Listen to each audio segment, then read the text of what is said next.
اهلا بكم مره اخرى عبر صفحه اسويب ايجنسي الرائده في عالم الرقمنه.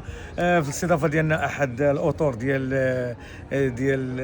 المؤسسه ديال الخيريه دار الاطفال طنطان. تبارك الله حتى هو راه معنا اليوم واقف على شغله مغي يشتغل باش تدوز الامور ديال انطلاق الاطفال ديال المرحله الثانيه اللي غتوصل الوليدات ديالنا للمخيمات ديال الجديده. سي عبد الصادق غير رجع اعطينا بعض المسائل اللي دارت في هذه الاجواء، كيفاش جمعتوا الاطفال، كيفاش جاتكم فكره انكم تصيفطوا الوليدات ديال المؤسسه في هذه المرحله التقييميه.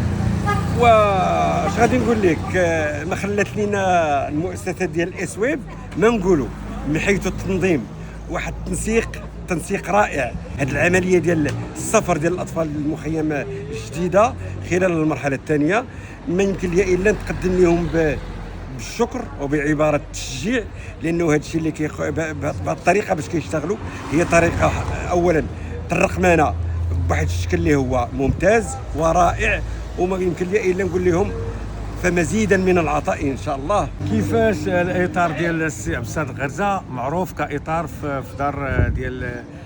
دار الاطفال طنطان، تبارك الله معروف من زمن قديم، وهو من احد الاطر والمديرين ديال هذه المؤسسه اللي تنشدوا بيديها حتى حنايا وتنهزوا لها القبعه، لانه تيهز الهم ديال واحد الشريحه ديال الاطفال اللي ما بين الرعايه وما بين المراهقه. السي عبد الصادق عطينا كيفاش تديري انت المؤسسه ديال الرعايه ديال الاطفال. واش غادي نقول لك، هو التسيير ديال او الحديث عن تسيير مؤسسه الرعايه الاجتماعيه هو حديث ذو شجون، ذلك اننا نحن نعالج مجموعه من الاوضاع الاجتماعيه الصعبه، بحيث نحن مقيدون بتطبيق القانون، سواء القانون 1405 او القانون اللي غيجي من بعده 65/15.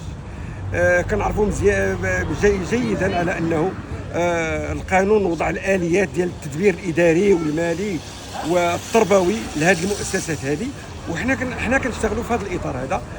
نعاني ما نعاني، ولكن لابد لكل عمل من مطبات، لابد لكل عمل من اجتهاد، ولا بد لكل عمل من جد والعطاء بدون حساب. وفي الحقيقه الاطر التربويه او الاداريه او الاطر ديال التموين، كل واحد كيقوم بالعمل ديالو على الشكل الجيد، على الشكل المطلوب منه او اكثر. الناس كتضحي لانه دائما يستحضرون امامهم في اذهانهم على ان هذا العمل عمل اجتماعي وعمل اللي هو كبير، سواء من ناحيه المصلحه ديال الطفل او حتى من ناحيه الله سبحانه وتعالى الذي يجزي عن هذا العمل بالاجر الكثير. شكرا سي عبد الصادق، نتمنى لك حد موفق. بارك الله عليك.